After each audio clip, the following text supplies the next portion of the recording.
3-minute masterclass on Chopin's G minor Ballade. Let's go. Tip number 1, don't overuse rubato.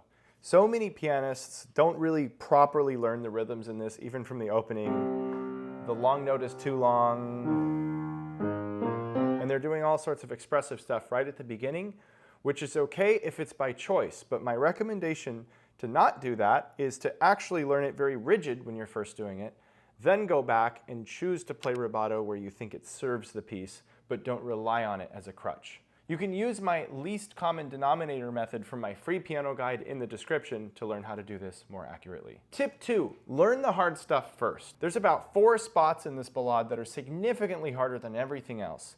If you were to simply take about 10 to 15 minutes every day to chip away at these and put them on rotations for 4 days, repeat this process 10 times, you'll get really comfortable with all the hard stuff in just over a month. If you're wondering what those measures are, you can see the pinned comment with the exact measure numbers. Tip 3, layer your sound, don't just voice the tops of everything.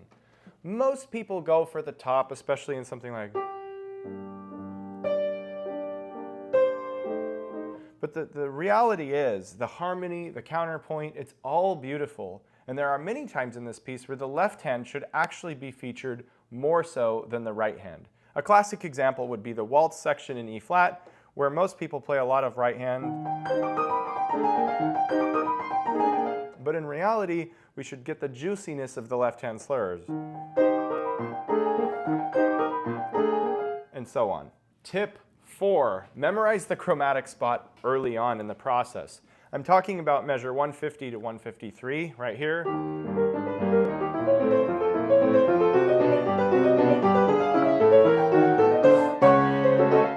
This is not the hardest part to play. However, I spent the first 2 studies of it just messing this up with the fingerings and harmony and voicings. It finally felt comfortable and I was able to actually play it by memory without worrying about it. Point is, don't leave it to chance. You can use my 20 times 5 strategy video or my full course on memorization, which will help you to learn anything in 20% of the time, which you can check out in the description. 5th and final tip, be patient. This is a lifelong study.